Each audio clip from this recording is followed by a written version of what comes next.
है वो बाजू में चला जाता है। सो वैसे ही रिवर्स अलग अलग ये कर रहे हैं, मतलब वो जो प्लेन्स है they are categorized into 3 types. We have the Bhabar, the Terai and the alluvial belt. So Bhabar is a pebble covered belt.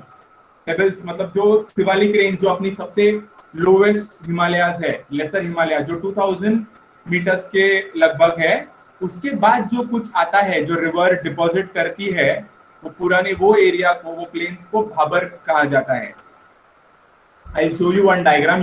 That will be more easier for you to understand. And which is 8 to 16 kilometers of width. मतलब अगर मैं बोलूँ तो ये वाला part, तो ये वाला पार्ट, ऊपर वाला पार्ट उत्तर प्रदेश का is nothing but Bhabar. Then it is parallel to Shivalik. तो जो शिवालिक रेंजेस है हिमाचल और उत्तराखंड में, उसके नीचे वाला अगर कोई प्लेन है तो it is called as Bhabar. Then we have Terai, okay, which is south of Babar. उसके ही नीचे बराबर पैरेलल में Terai region, which was covered by forest earlier and it was cleared for cultivation. तो ये एरिया को बिकॉज ऑफ एलुवियल रिचनेस वो agriculture में बदल दिया गया। और सबसे नजदीक जो रिवर के एकदम नजदीक है वो एलुवियल बेल्ट है, जिसको भांगर और खादर बोला जाता है, which is the largest of the plain and it is covered with rich alluvial soil again. तो ये जो नया और ताजा मिट्टी जो लाती है पहाड़ों से, वो बहुत मिनरली रिच होता है। उसमें आयरन होता है, पोटेशियम, बहुत सारे अलग अलग मिनरल्स होते हैं which are necessary for any kind of crop. So you can grow any crop in north. Obviously जैसा एप्पल वगैरह नहीं ग्रो कर सकते बिकॉज एप्पल के लिए कोल्ड क्लाइमेट चाहिए, बट सॉइल का अगर कोई बात है तो अपने पास सबसे रिच सॉइल वहां पे है। That is why green revolution was taken, the ideal place for green revolution was chosen to be Punjab. They chose Punjab and Haryana because that soil is rich again in everything. That is why anything can grow there. And the alluvial deposit, alluvial belt is distributed into two parts. One is Bhangar and one is Khadar. Khadar part is the renewed soil. So renewed in the sense वो नया नया soil लेके आता है और उसके वजह से वो ज्यादा मिनरली रिच है।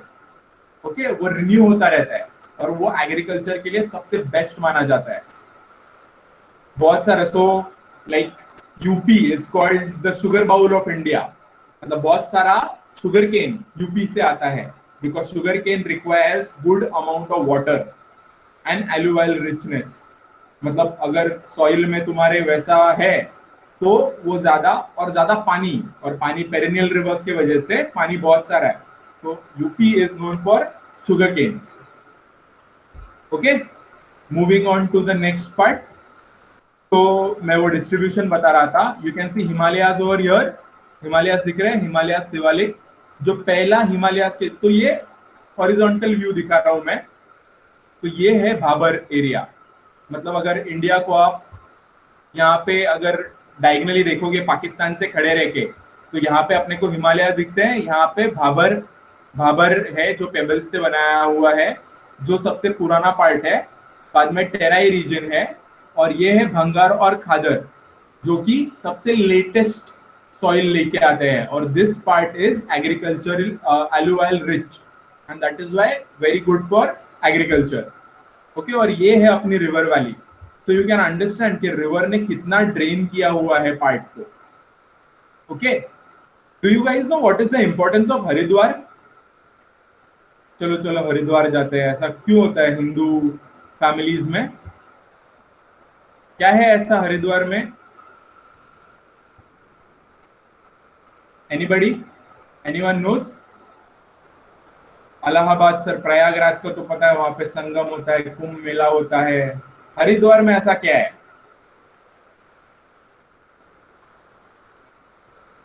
No idea sir? Kumbh Mela होता है वहां पर। कुंभ मेला हरिद्वार में होता है, राइट, वहां पे भी होता है। बट और उसका इंपॉर्टेंस क्या है? कुंभ मेला तो अपना प्रयागराज में भी होता है। और कोई आइडिया इसके हरिद्वार का इतना इंपॉर्टेंस क्यों है? राइट, हिंदूज मेडिसिन, हाँ, मेडिसिनल प्लांट, मेडिसिनल प्लांट्स, हाँ, आयुर्वेदा तो है ही वहां पे। बट ये सब लोग याद रखो गंगा नदी जब निकलती है, कहां से निकलती है? गंगोत्री ग्लेशियर से, राइट? लास्ट लेक्चर में पढ़ा था अपन ने ये। जब वो माउंटेन से उतरकर पहली बार जहां प्लेन्स पे आती है ना, जब गंगा नदी शांत होती है, दैट प्लेस इज हरिद्वार। मतलब गंगा नदी जब माउंटेन से होकर, तो ये अपना ट्रिविया इंटरेस्टिंग फैक्ट, गंगा नदी जब प्लेन्स पर बहना चालू होती है, अभी जो माउंटेन्स में रिवर, किसी ने अगर नॉर्थ में माउंटेन्स में रिवर देखे रहेंगे तो वो बहुत फास्ट बहती है, वहां पे रैपिड्स होते हैं, मतलब बोट तो चल ही नहीं सकती, इतने ऊपर, मतलब ऊपर उतार चढ़ाव होते हैं। बट प्लेन्स पर जब उतरती है, that is why Haridwar is important. मतलब गंगा नदी, अभी जो पहाड़ पे रहते हैं लोग, उनके लिए गंगा नदी है, बट सब लोग पहाड़ पे नहीं जा सकते, तो इसीलिए Haridwar became a place where Ganga comes on plains, so that is why Haridwar is important.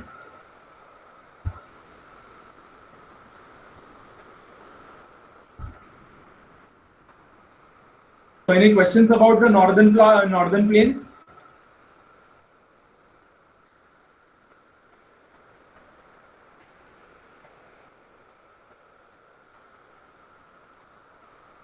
No questions? Shall we move ahead?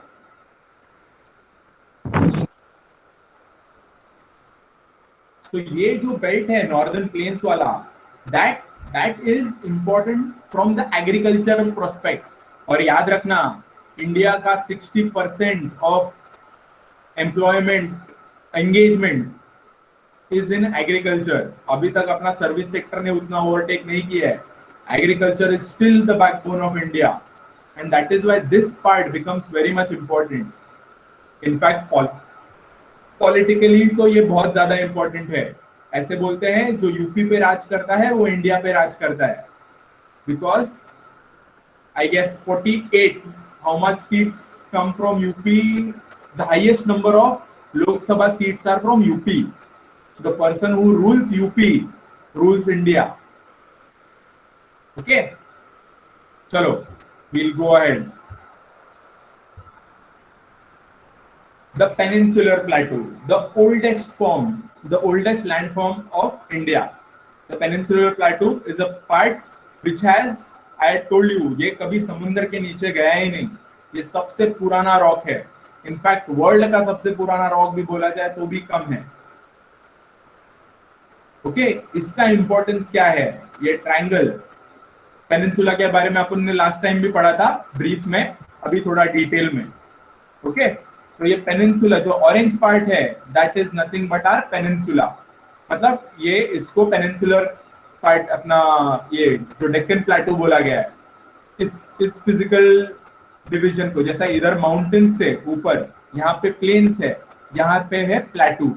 इसके चारों तरफ यहाँ पे माउंटेन्स है, यहाँ पे माउंटेन्स है, यहाँ पे सातपुड़ा रेंज है, यहाँ पे ईस्टर्न घाट्स है, और ये पार्ट थोड़ा ऊपर है। मतलब बाकी इंडिया से ये थोड़ा ऊपर है, प्लेन्स से थोड़ा ऊपर, हिमालय से नीचे। ओके, ये पार्ट, अभी ये पार्ट का इंपॉर्टेंस, जैसा अपना Himalayas protect us from the enemies, और स्नो और पानी देते हैं अपने को, और एग्रीकल्चर बेल्ट है अपना नॉर्दर्न प्लेन्स, वैसे ये पार्ट है मिनरल रिच। मतलब जो मिनरल्स है इस पार्ट में सबसे ज्यादा मिलते हैं। छोटा नागपुर बहुत फेमस एरिया है।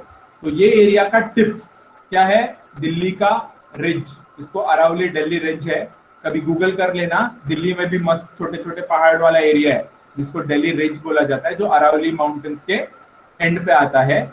So it starts from Aravalli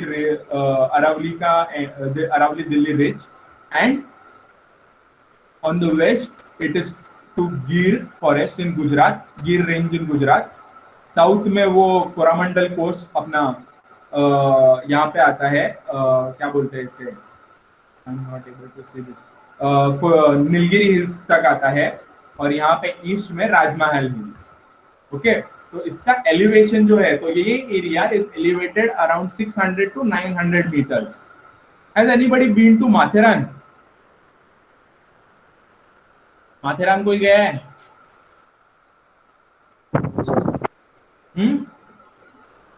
कोई गया है? कितना है एलिवेशन माथेरान का, कुछ पता है?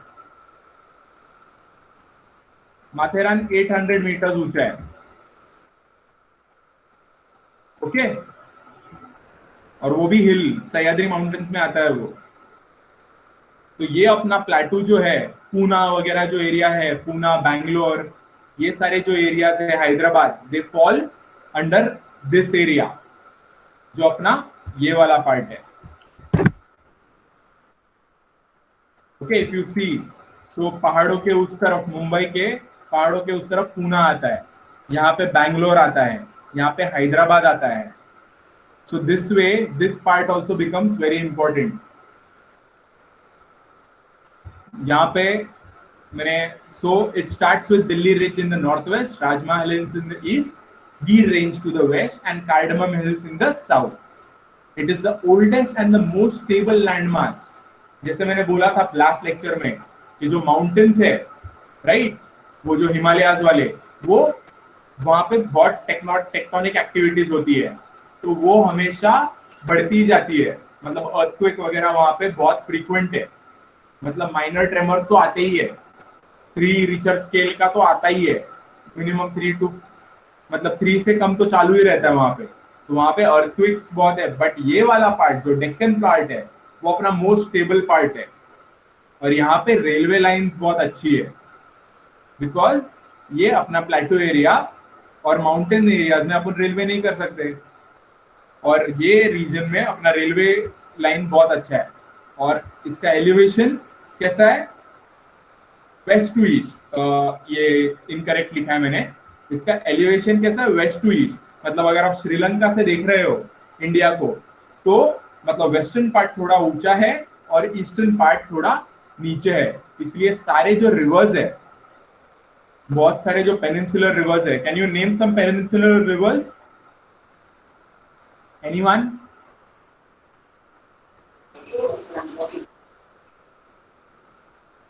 Krishna. Krishna river, right. Krishna river कहाँ पे ड्रेन होती है?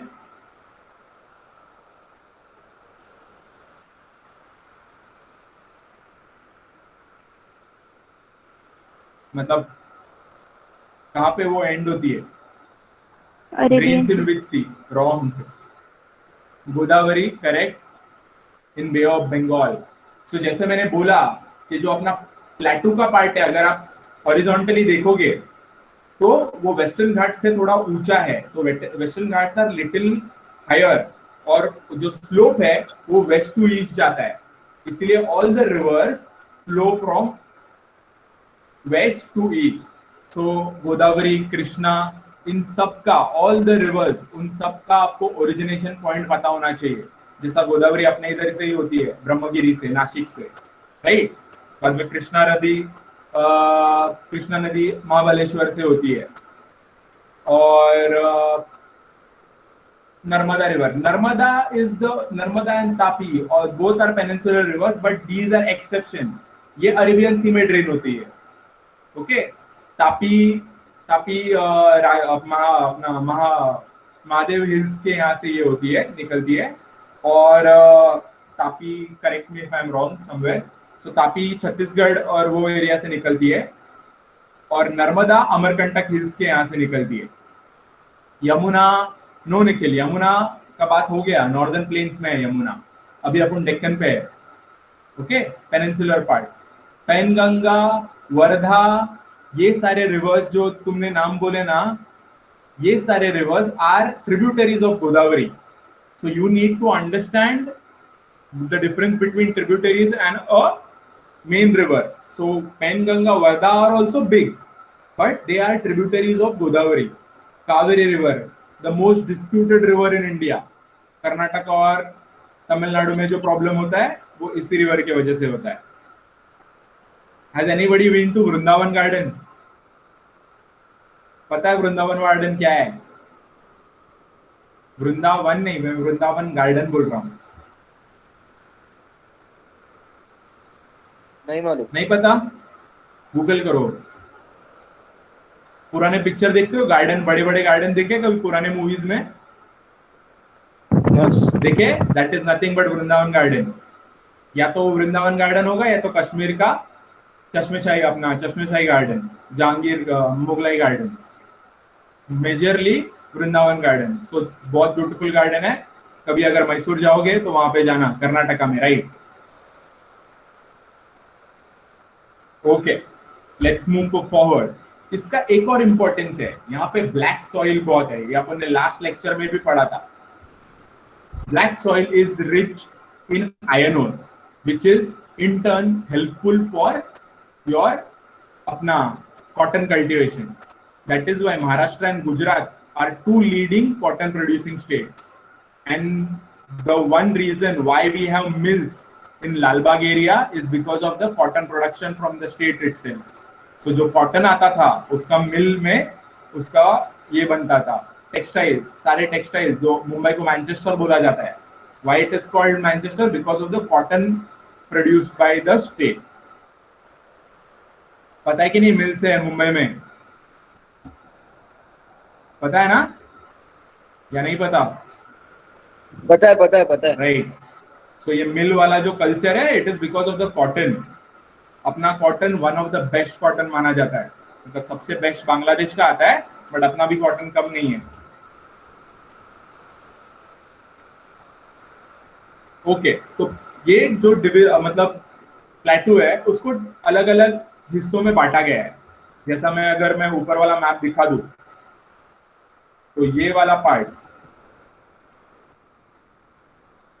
पार्ट जो है यहाँ पे सातपुड़ा रेंज है, जो नर्मदा रिवर है ना, जो इंडिया को दो टुकड़ों में बांटती है, वो अपना प्लेटू को भी दो टुकड़ों में तोड़ती है।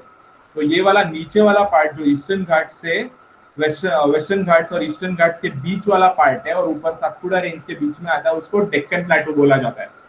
ओके, जिसको दक्खन, अभी तानाजी मूवी आया था तो दक्खन पे राज करने वाला, so this is Dakkhan area. Okay, उसका इंपॉर्टेंस देखते हैं।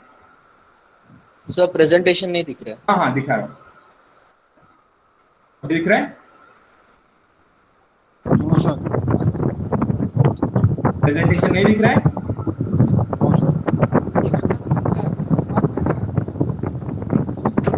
प्रेजेंटेशन तो चालू है। दिख रहा है सर। दिख रहा है? Okay, so the peninsular plateau is also again divided into three parts. One is the Deccan Plateau, which lies between the Western Ghats and the Eastern Ghats, और सातपुड़ा, मतलब वेस्टर्न घाट्स को इमेजिन कर लो, ईस्टर्न घाट्स को imagine कर लो, और ऊपर सातपुड़ा है, तो उसके बीच में जो एरिया है that is our Deccan plateau. Okay, Western Ghats का एलिवेशन, हेलो डिस्टर्बेंस आ रहा है, कोई प्लीज म्यूट पे जाओ। हेलो सर, हम लोग को दिख रहा ही नहीं है यार, अगर सबको नहीं दिख रहा है तो मैं बोल सकता हूँ मेरे एंड पे प्रॉब्लम है, राइट? सर नाही प्रेजेंटेशन नाही दिसत आहे। सगळ्यांना नाही दिसत आहे? मला नाही दिसत। सर दिसतंय। नाही दिसत sir. Sorry. Okay, so sir दिसतंय। so it is, so kindly note guys, if it is not visible at your end and it is visible at least 2 to 3 people, then there is a problem at your end. I'll suggest please use a laptop. Phone पे ज्यादा मत use करो, because शायद phone पे ये support ना करे। Laptop है तो अच्छा है, please use a laptop. Phone शायद पता नहीं फिर। फोन पे कोई जो फोन यूज कर रहा है उसको प्रेजेंटेशन दिख रहा है? एनीवन? Yes sir. ओके, सो ये भी प्रॉब्लम नहीं है, तो जिनको तो प्लीज अपने फोन अपग्रेड कर लो, थोड़ा खर्चा कर लो और अच्छे फोन खरीद लो। ओके सर, मोबाइल बढ़िया ही है। हाँ सर लेटेस्ट फोन है। लेटेस्ट फोन है? बहुत अच्छी है। मग हे कसं नाही दिसत? काहीच कळत नाही, अचानकच झालं नाही। अरे यार, असं नका तर करू। काहींना बघा, दिसतंय काहींना दिसत नाही। मग तो प्रॉब्लेम कसा आहे माहितीये, मग मी तर असं म्हणजे मला तरी वाटतं मग तुमच्याच फोन मध्ये काहीतरी प्रॉब्लेम असणार। ओके, ओके, नो हा आता जर एवढा वेळ दिसत आहे का सोबत? Disturbance please go on mute. Okay sir, me return present होऊ का? काय मी रिटर्न करू का? नको, आपल्याकडे टाइम नाही तेवढा, केला असता आपण ते, सध्या टाइम नाही आपल्याकडे, भरपूर टाइम कमी आहे आणि मला कव्हर भरपूर करायचं आहे। ओके चालेल sir. So talking about the Western Ghats, they are higher elevated than the Eastern Ghats. सबसे इम्पोर्टेंट पार्ट, बहुत बार क्वेश्चन पूछा जाता है, इंडिया का हाईएस्ट पीक पता है सबको, राइट? आंसर तो दे दिया था लास्ट टाइम. अभी ये बताओ वेस्टर्न घाट्स का सबसे हाईएस्ट पॉइंट कौन सा है? तो है Anamudi. Okay, Anamudi is the highest peak in the Western Ghats. और Doddabetta followed by it in Nilgiris. मैं यहाँ पे जा चुका हूँ. डोडाबेटा बहुत मस्त जगह है. गोलमाल मूवी देखा है? गोलमाल 4 जो अभी आया था, लॉजिक वाला बकवास मूवी. ओके, वो जो एरिया है दैट इज नीलगिरी फॉरेस्ट. वो जो टी गार्डन्स वगैरह बताया ना, that is a part of Ooty. So Ooty is a hill station. Disturb आ रहा है बहुत, please guys go on mute.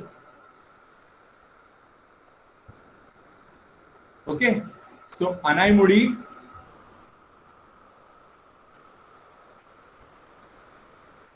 कोई प्रेजेंट कर रहा है क्या?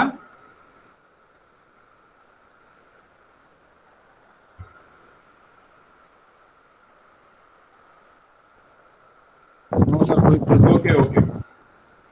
So Dodabetta is the highest mountain in Nilgiris and it is the second highest mountain in the Western Ghats.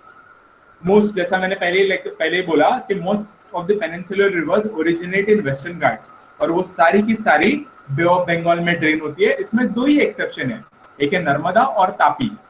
अभी नर्मदा रिवर बहुत फेमस हुई recently because of the statue of Sardar Vallabh Bhai Patel. और ये पार्ट जहाँ पे वेस्टर्न घाट्स और ईस्टर्न घाट्स मिलते हैं उसको नीलगिरी बोलते हैं. रिसेंटली जो लास्ट अपना ये हुआ था इंडिपेंडेंस डे, तब मोदी जी ने नीलगिरीज के बारे में बताया था. Can anyone tell me what is so special about Nilgiris? If anybody is from south, down south, कोई बता सकता है? ऑयल. ऑयल? कौन सा ऑयल? नीलगिरी का ऑयल आता है ना. नीलगिरी का ऑयल, राइट, यूकलिप्टस. और बहुत ऐसी रेयर चीज है जो मोदी जी ने खुद इंडिपेंडेंस डे स्पीच में बोली थी. तो ये क्वेश्चन आता है. That is why I am telling you to be careful. Modi ji बोलते हैं, आते हैं, बहुत बड़बड़ करते हैं, फिर भी जो भी बोलते हैं वो सुनने का, वो क्वेश्चन में आता है. हर बार के एग्जाम में एटलीस्ट एक क्वेश्चन तो मोदी जी के स्पीच में से आता ही है, 1 से 5. तो ऐसा क्या स्पेशल बोला था नीलगिरी के बारे में? अगर गवर्नमेंट एग्जाम्स के लिए प्रिपेयर कर रहे हो तो गवर्नमेंट He में, talked about some plant. या correct. Which plant is that? Maybe Sonu is starting from S something. No, not S. It starts from N only, and that is why it is famous. Nilgiri तेल तो है, but Nilgiri को नीलगिरी बनाने वाला एक plant है और जिसका फ्लावर 12 साल में एक बार आता है. कितना? 12 साल में एक बार फ्लावर आता है. वो देखने के लिए, और लास्ट ईयर वो ईयर था. इट इज कॉल्ड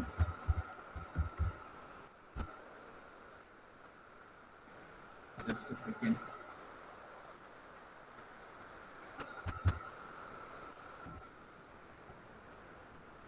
सर काय ना. हाँ, it is called not Nilkant, it is called Nilkurunji. Okay, so this is a flowering plant which comes in 12 years span. तो इसका स्टडी करने के लिए भी बहुत सारे लोग जाते हैं. तो that is the importance of our flora and fauna. 12 साल में एक बार आता है ये,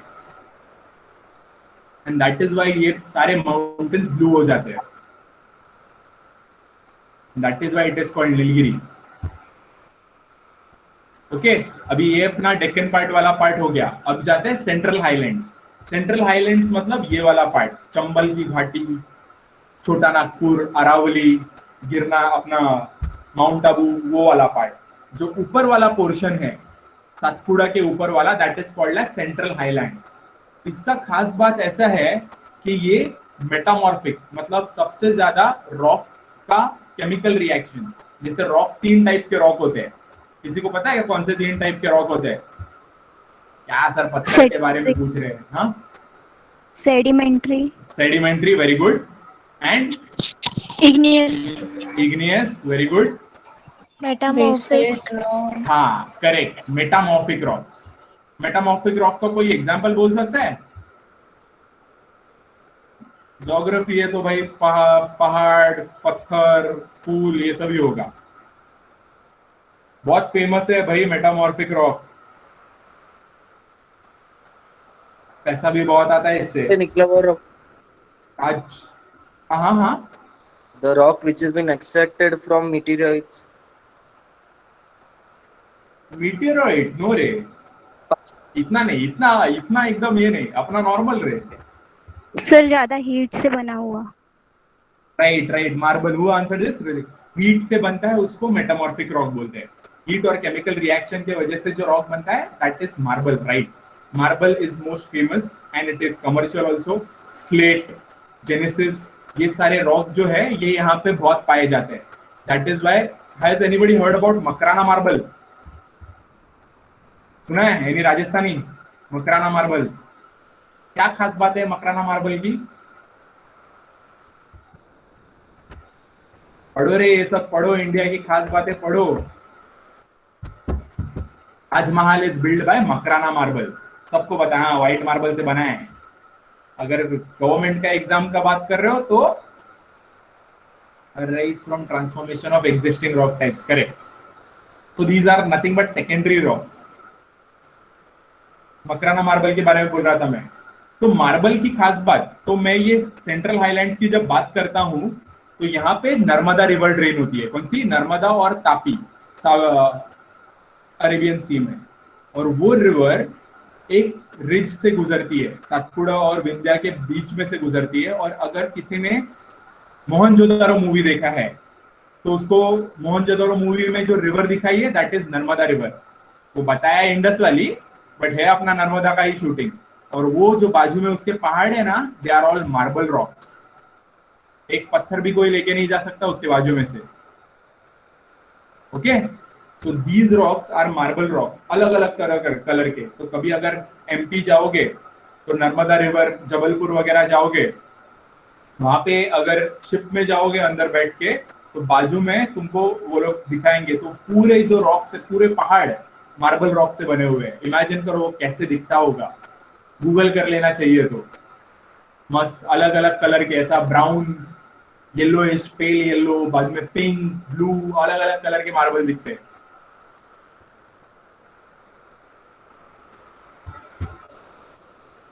Okay, it is bounded by Aravalli Hills in the west, Satpura to the south and Rajmahal to the east. South of Rajmahal is the Chota Nagpur. क्या importance है छोटा नागपुर का? नागपुर तो महाराष्ट्र में, उसको नाम छोटा नागपुर क्यों दिया?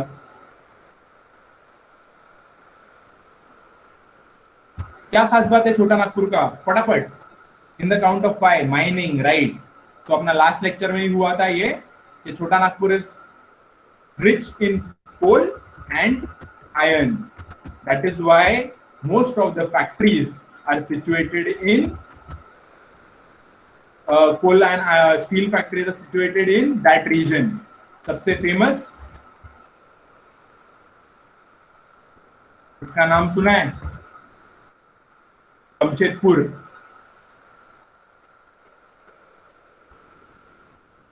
टाटा स्टील, डी टाटा का रिसेंटली बर्थडे था.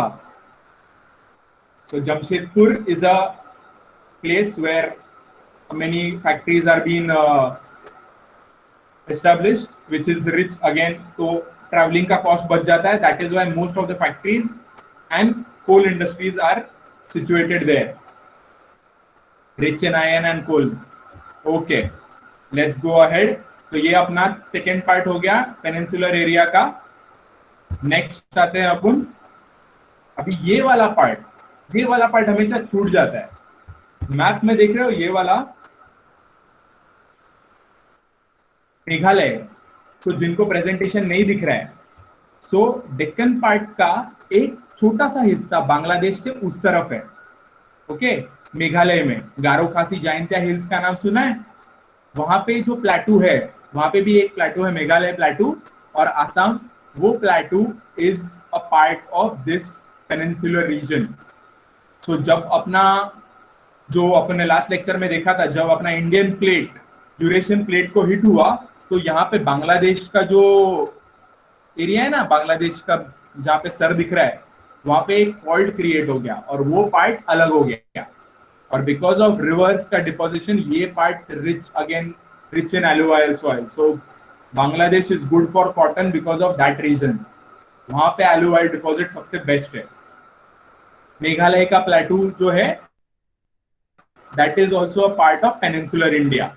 उसका इंपॉर्टेंस भी अगेन, अभी रिसेंटली आग लगी थी, पता है ना आसाम में क्यों लगी थी आग? किसी को पता है क्या हुआ उधर? पता है कि नहीं आसाम में आग लगी थी? नहीं पता सर.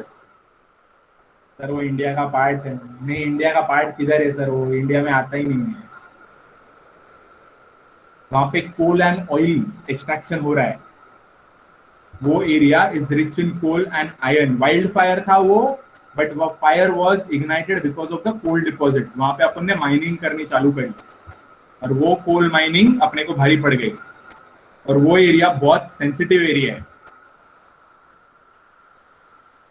ओके, सो ये वाला पार्ट, नॉर्थ ईस्टर्न पार्ट, यहाँ पे रिच इन कोल, आयरन और लाइमस्टोन एंड यूरेनियम. भाई यूरेनियम किस चीज के लिए यूज होता है? इसको मेघालय एंड कार्बी एंग्लोंग प्लेटू बोला जाता है. नाम याद रखना, कार्बी एंग्लोंग प्लेटू.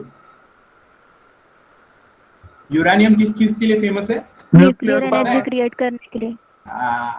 तो बॉम्ब, मतलब क्लियर एनर्जी बॉम्ब बीम वाला ने, हाँ, इसलिए क्लीन एनर्जी के लिए, राइट.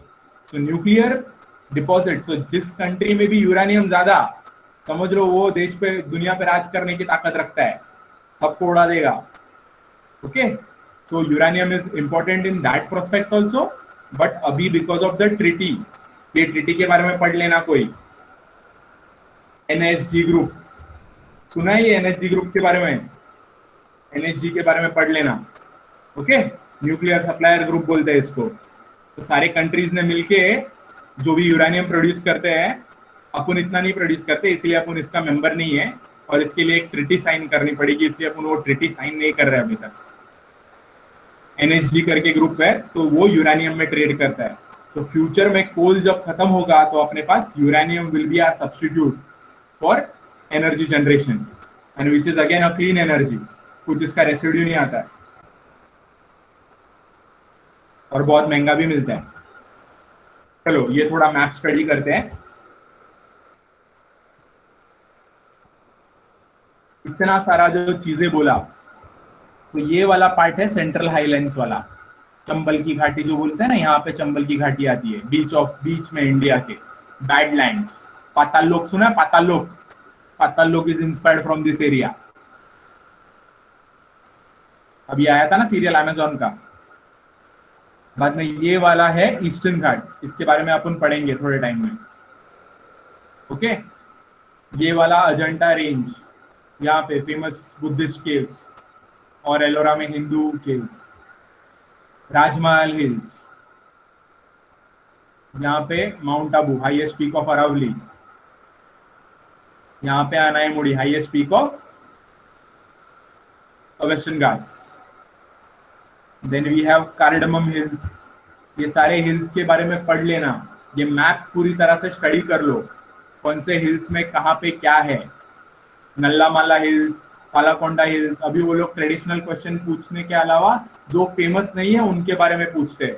दैट इज वाई ये क्रोनोलॉजी समझो, ये क्रोनोलॉजी पढ़ो कि कौन सा है माउंटेन रेंज पहले आता है. नॉर्थ से साउथ, साउथ से नॉर्थ वो आना चाहिए.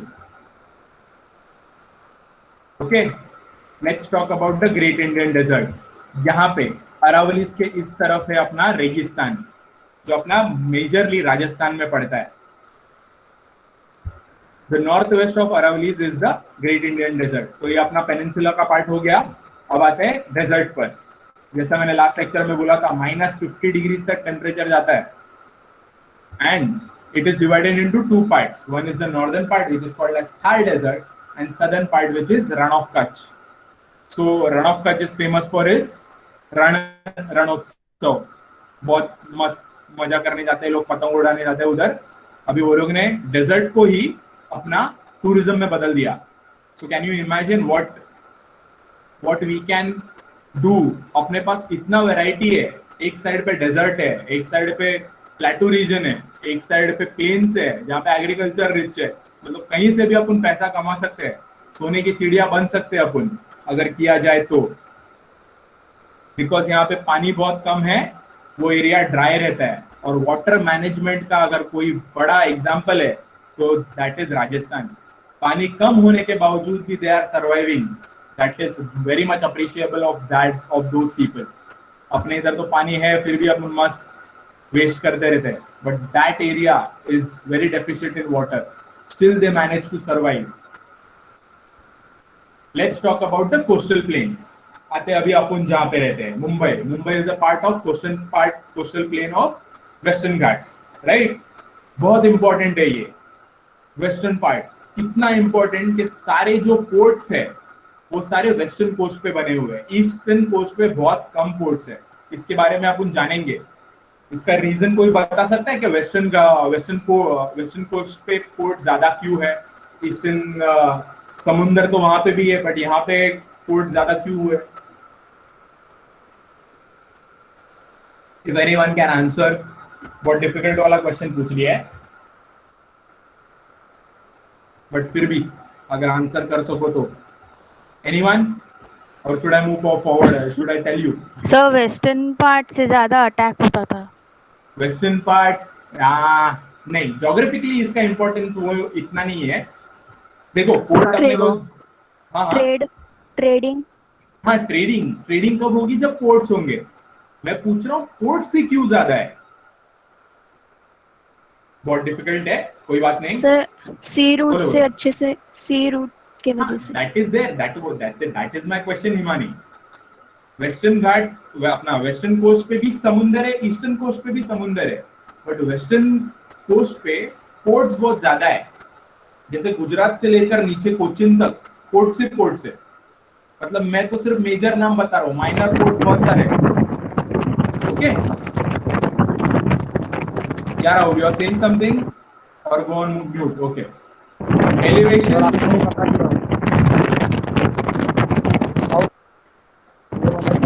Right it down.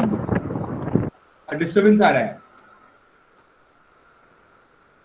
So western coast जो है ना, वो सीधा समुद्र में जाता है. मतलब वो फ्लैट नहीं है. कैसे समझाऊं मैं तुमको? मतलब यहाँ पे एरिया नैरो है.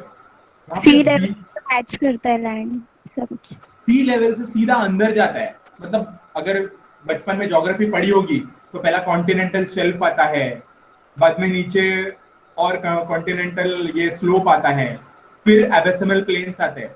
तो अपना शेल्फ जो है वो बहुत कम है. और मुंबई का वही एडवांटेज है.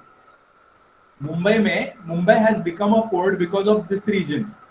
अपना मुंबई का अगर मैप देखोगे तो एक वाला पार्ट जो ट्रॉम्बे वाला पार्ट है और वाशी से कनेक्ट होता है वो वाला पार्ट में आप आराम से शिप अपना पार्क कर सकते हैं.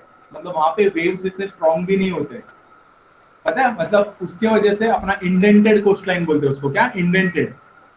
मतलब अंदर उसके गैप है जिधर शिप आराम से पार्क हो सकती है. समुद्र में कोई शिप पार्क नहीं करता. कभी देखा है गोवा के बीच पे ऐसा शिप पार्क किया हुआ? नहीं. बट अपना मुंबई में चर्च गेट में शिप पार्क होते हैं. वही पार्ट अगर तुम लोग मरीन ड्राइव पे देखोगे तो कोई शिप नहीं दिखेगी. क्यों? क्योंकि उसका कॉन्टिनेंटल स्लोप ज्यादा है.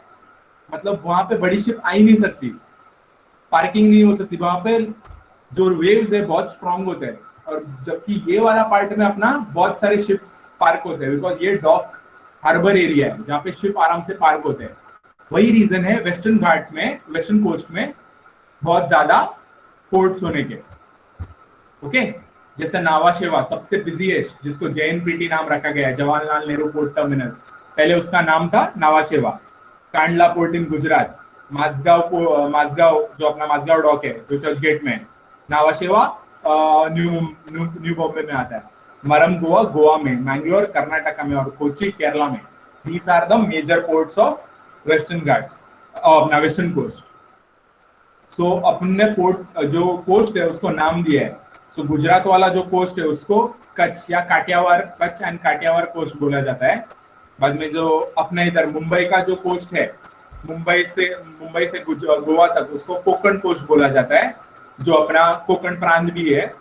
दूसरा है गोवन कोस्ट, उसके नीचे गोवा कोस्ट। बाद में है मलबार कोस्ट जो कर्नाटक और केरला में। मैप में देखो ये वाला पार्ट जो कच्छ वाला पार्ट है दैट इज कच्छ का कोस्ट, काठियावाड़, देन महाराष्ट्र का Konkan coast which is one of the beautiful places in India, then Karnataka का मैंगलोर, अपना कर्नाटका का और केरला का Malabar coast that is also very much famous. यहाँ पे स्पाइसेस बहुत ग्रो होते हैं मलबार कोस्ट पे। सबसे पहले जो ब्रिटिशर्स आए थे, जो फिरंगी आए थे यूरोपियंस, वो ये कोस्ट पे ही आए थे। इसका इंपॉर्टेंस वही है बिकॉज यहाँ पे मसाला जो है, स्पाइसेस, वो बहुत ज्यादा ग्रो होते हैं। Talking about the coastal plain, eastern coastal planes. So eastern coastal planes opposite, मतलब ये सीधा समुद्र में नहीं जाते। इसका जो कॉन्टिनेंटल शेल्फ है वो बहुत ज्यादा बड़ा है, मतलब समुद्र के नीचे वाला पार्ट है ना जिसको कॉन्टिनेंटल शेल्फ, ये कभी गूगल कर लेना, अभी मेरे पास पिक्चर नहीं है दिखाने के लिए। मतलब वो वाला पार्ट 500 किलोमीटर तक सबमर्ज है, जबकि वेस्टर्न कोस्ट वाला पार्ट इतना नहीं है। इसलिए बड़े शिप से ना यहाँ पे आ नहीं सकते। दैट इज वाई यहाँ पे पोर्ट्स बहुत कम है। इंपॉर्टेंट पोर्ट्स वाइजैक, प्रदीप, टुटुकोरिन और हल्दिया, ये 3-4 ही है नाम। इसीलिए यहाँ पे पोर्ट बनना बहुत मुश्किल है। दैट इज वाई वेस्टर्न इस पे ये रीजनिंग में आ सकता है अगर कोई बड़ा आंसर लिख रहा है तो तुमको क्या करना है, वेस्टर्न पे कौन से पोर्ट्स है, ईस्टर्न पे कौन से पोर्ट्स है, वो याद रखना है। Okay, let's go ahead. Islands, जैसे अपना island Andaman and Nicobar islands, 572 islands है अपने, ओके, अंडमान निकोबार में। And Andaman and Nicobar, question क्या आता है कि 10 degree which channel separates Andaman and Nicobar, तो वो अपने को आना चाहिए। That is called 10 degree channel, मतलब एक पानी का पार्ट है जो अंडमान और निकोबार को अलग कर देता है। अंडमान निकोबार का कैपिटल बता सकते हो कोई फटाफट? टाइम नहीं है अपने पास।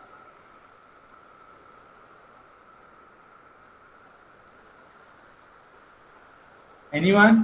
अंडमान एंड निकोबार, पोर्ट ब्लेयर। पोर्ट ब्लेयर, करेक्ट। क्या फेमस है पोर्ट ब्लेयर का?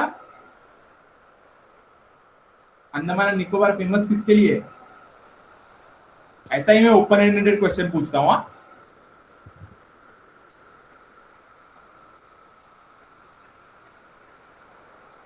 सर जेल है कोणती जेल है। कम ऑन यार, सब लोग सेल्यूलर जेल, जिसका फेमस नाम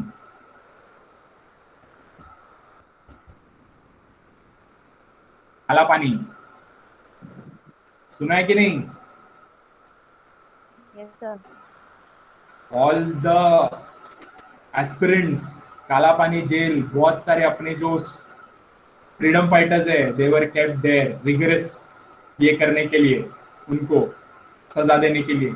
उस जेल की सबसे खराब चीज क्या थी? वहां पे रूफ्स ही नहीं थे, पानी होता था। और सबसे बुरी चीज कि कोई आजू बाजू में कौन है अपने वो भी नहीं पता। साला दूसरा एक कैदी दूसरे कैदी को देख ही नहीं सकता है। टॉर्चर था वो अलग लेवल का आजू बाजू में। और एक ही एक्टिव वॉल्केनो है उस उधर का, ये भी क्वेश्चन पूछा जाता है, बैरन आइलैंड करके। यही एक ही अपना एक्टिव वॉल्केनो इंडिया में। देखो मतलब कुछ रहा ही नहीं है जो इंडिया में नहीं है। ओके, बैरन आइलैंड वॉल्केनो। और यहाँ पे बारिश है ना, कम से कम 6 से 8 महीने तक बारिश होती है। बिकॉज ये वाला area it is 10 degree. 10 degree का मतलब 0 डिग्री से 10 डिग्री दूर। 0 डिग्री पे इक्वेटर आता है, तो यहाँ से 5 डिग्री तक तो इक्वेटर का हद है। बट ये इक्वेटर के नजदीक होने की वजह से ये पूरा ग्रीन ही रहता है। कभी गूगल कर लेना अंडमान निकोबार के बारे में, मालदीव जाने का जरूरत नहीं है। 1 लाख का काम 60,000 में हो जाएगा। 60,000 का टूर आता है मालदीव्स का, अपना अंडमान निकोबार का, मस्त में एकदम लग्जरी वाला, केसरी का। कोरल रीफ्स भी है। कोरल रीफ पता है ना, फोटो डालना रह गया यार मेरे को। हाँ, मरीन मरीन एनिमल्स की वजह से वो रीफ बनते हैं। ऑस्ट्रेलिया में सबसे बड़ा रीफ है। तो ये वाला पार्ट है अपना अंडमान निकोबार, और ये है लक्षद्वीप एंड मिनिकॉय आइलैंड्स। तो ये जो छोटा सा आइलैंड दिख रहा है यहाँ पे, दैट इज बैरन आइलैंड, और इसको सेपरेट करने वाला 10 degree channel. Questions to know, अभी सेल्यूलर जेल इंपॉर्टेंट है इधर का, दूसरा 10 डिग्री चैनल इंपॉर्टेंट है, बाद में इधर के फेमस आइलैंड्स के बारे में जानना इंपॉर्टेंट है। पुराना 20 रुपीज का नोट याद है, रेड कलर का? किसी को?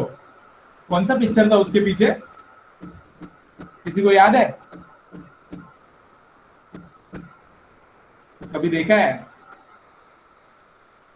पलट के? 20 रुपए का नोट देखा ही नहीं है। अभी रिसेंट वाले में तो वो लोग ने ये ऐड किया है 20 रुपए वाले नोट में एलोरा केव्स ऐड किए है। उससे पहले क्या था 20 वाले नोट में? रॉस आइलैंड का फोटो। क्या कभी देखा ही नहीं है सर ठीक से? पैसा लेके तो घूमते हैं बट पता ही नहीं। एग्जाम, गवर्नमेंट एग्जाम की तैयारी कर रहे हो, कागज का कोई भी टुकड़ा मिले उसको पूरा झांकने का, उसको पूरा मतलब पूरा इन एंड आउट पढ़ लेने का। उसको चने खा रहे हो, सिंगदाने खा रहे हो, वो पेपर पे क्या लिखा है वो पढ़ना है। ये तो 20 रुपए का नोट है, ये अपने को नहीं मालूम इस पे क्या है। तो वो रॉस आइलैंड का फोटो है जो अंडमान एंड निकोबार में है। अभी तो 20 रुपीज का नोट, अभी अपने एलोरा वाला केव्स आ गया। तो अभी का असाइनमेंट, सारे जो रिवर्स है अपना, सॉरी सारे जो नोट्स है करेंसी नोट्स, उसके पीछे कौन से फेमस प्लेसेस है उसके बारे में जान लो। लास्ट अपना है अरेबियन सी वाले islands, okay, Lakshadweep and Minicoy. तो ये आइलैंड्स, ये वाले यहां से कुछ 280 to 480 किलोमीटर दूर है लक्षद्वीप आइलैंड्स। ये पूरे आइलैंड्स का खास बात क्या है पता है? ये जो अंडमान एंड निकोबार है ना, शायद नीचे पहाड़ है इसके, ये पहाड़ का ऊपर वाला पार्ट है जो आइलैंड बन गया। बट जो लक्षद्वीप आइलैंड है ना, वो कोरल आइलैंड से बने हुए हैं। कोरल आइलैंड मतलब जो सी एनिमल, सी माइक्रो ऑर्गेनिज्म है ना, उसका ऊपर वो लोग कॉलोनी बनाते बनाते ऊपर आते हैं, और उसका डिपोजिशन, ऊपर डिपोजिशन की वजह से ये आइलैंड बनते हैं। तो इसका एलिवेशन बहुत नीचे है, बट अंडमान निकोबार का तो एटलीस्ट बड़ा है। बट अगर कुछ सुनामी बिनामी आता है ना, तो लक्षद्वीप पूरा बह जाएगा। इसका एलिवेशन हार्डली कुछ मीटर्स में है। तो ये island are situated near Kerala and they are more nearer to Maldives. यहाँ पे एक छोटा सा आइलैंड है मिनिकॉय करके, उसका स्पेशलिटी बताता हूँ। यहाँ पे है ना मेट्रीलिनियल कल्चर है। मेट्रीलिनियल मतलब, किसी को पता है मेट्रीलिनियल का मतलब क्या है?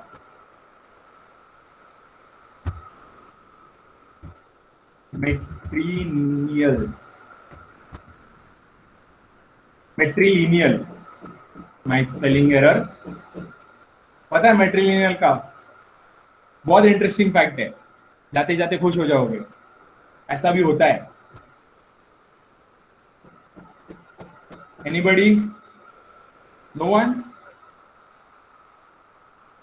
अपने इंडिया में या पूरे दुनिया में जब शादी होती है तो लड़की किसके घर जाती है, या लड़का? अपने इधर लड़की घर, अपना घर छोड़ के आती है ना, राइट, पति के घर पे, राइट। मिनिकॉय में उल्टा होता है। मिनिकॉय में लड़का जाता है लड़की के घर पे। हाँ सर, उसको काम भी करना पड़ता है वगैरह से। तो ये उधर का कल्चर है, हाँ, बहुत पुराना है ये मिनिकॉय। तो ये आइलैंड के बारे में थोड़ा पढ़ लेना, बहुत इंटरेस्टिंग आइलैंड है।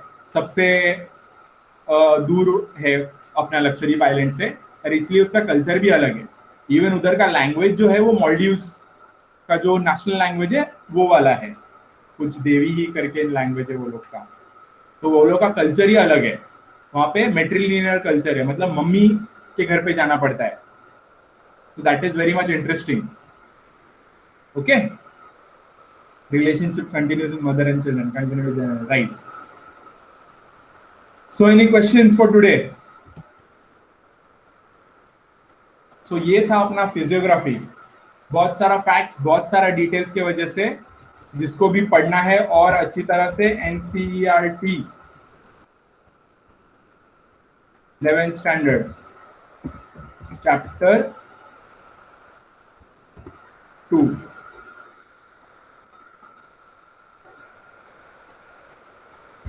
सो एलोरा केव्स का क्या खास बात है, कोई बता सकता है? किसी ने अभी 20 रुपए के नोट पे आंसर दिया है। एलोरा केव्स क्या खास बात है एलोरा केव्स का? Just a trivia. Anyone can answer?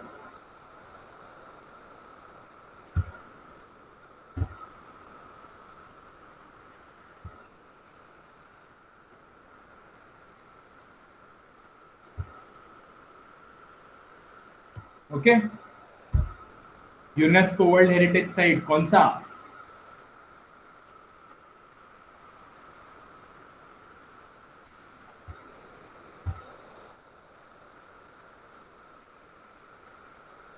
UNESCO world heritage site, पर क्या एलोरा केव्स?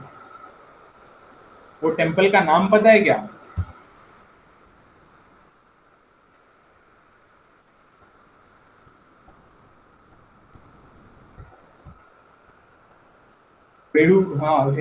Veruveleni, correct.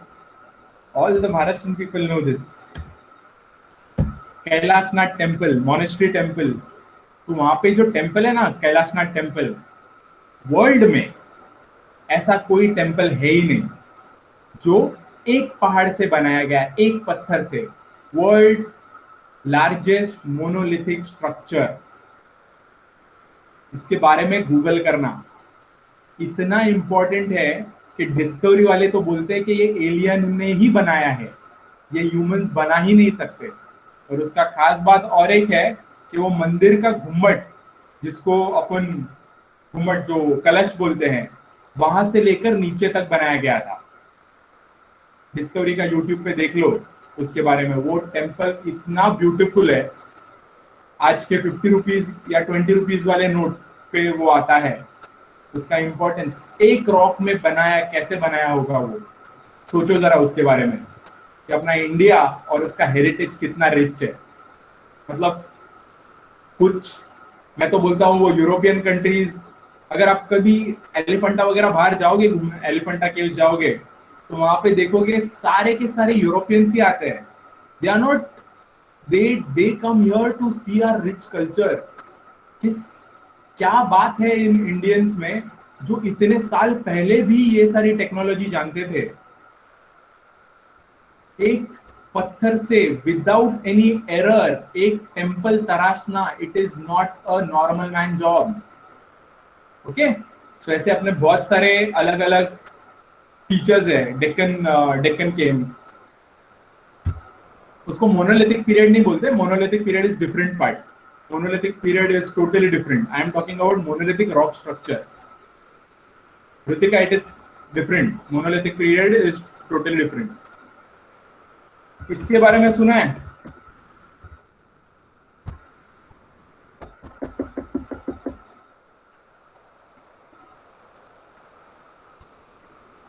ओ नॉर्थ सेंटिलिनीज आइलैंड, ये भी एक इंटरेस्टिंग पार्ट है, राइट निखिल? तो क्या है सेंटिलिनीज के बारे में कोई बता सकता है? अभी निखिल ने ही बोला है या क्वेश्चन पूछा। ओके, सुन, Sentinelese is a tribe which is 60,000 years old. या निखिल? हेलो सर, या इस आइलैंड पे नो परमिशन आहे, म्हणजे हाँ, कोणालाही जाऊ नाही जाता येत शकत नाही कोणी, ते गव्हर्नमेंटनी सील करून ठेवलेलं आहे. सो दिस हा आइलैंड सर, हा sir. is not allowed because these people are like 60,000 years old. मतलब ये लोग का सिविलाइजेशन 60,000 साल पुराना है। अगर छोटा सा मलेरिया भी उधर हो जाता ना, मर जाएंगे सारे के सारे लोग। That is why this area is kept safe. So I asked you about Lonar crater. अभी मीटियोराइट का बात चला था, तो लोनार क्रेटर के बारे में भी पता ही होना चाहिए।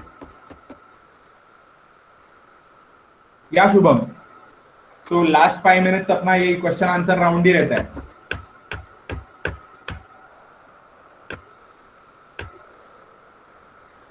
नेशनल जियो हेरिटेज मॉन्यूमेंट, वाओ, ये गूगल वाला उठा के डालते नहीं हो ना तुम लोग?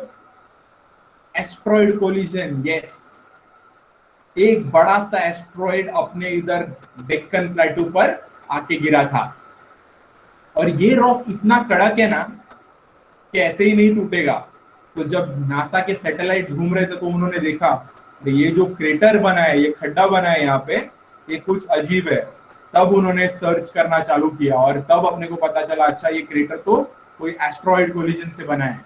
ऐसे बहुत कम लेक्स, ऐसे बहुत कम क्रेटर्स अर्थ पर है, and Maharashtra is privileged to be one of them.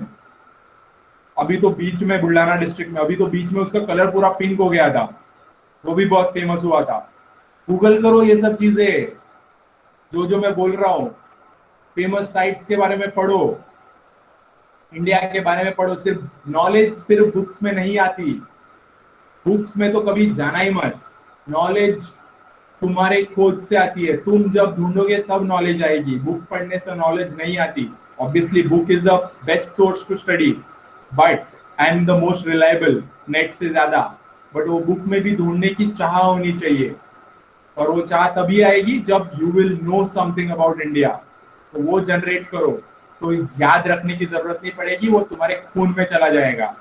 नींद में से भी उठाओगे तो भी कुछ आंसर दे पाओगे, वैसा नॉलेज होना चाहिए। Okay, closing this day for today, and how was it? In anyone can write, how was the lecture? Was it too fast? Was it too slow? I know because it was fast, because I needed to cover this chapter. I cannot expand too much. Anyone can write. How was it? Good, interesting, okay. Right? Geography isn't boring. Last lecture में भी अपन ने बहुत पढ़ा था मस्त, हिमालयास के बारे में। Best? What is best? Geography or what? Interesting lecture. Thank you. Geography. Right. Thank you, Raki. Thank you, guys. Closing it for today. Any questions you have, you can ask me. No worries. Okay? Thank you, guys. Bye-bye.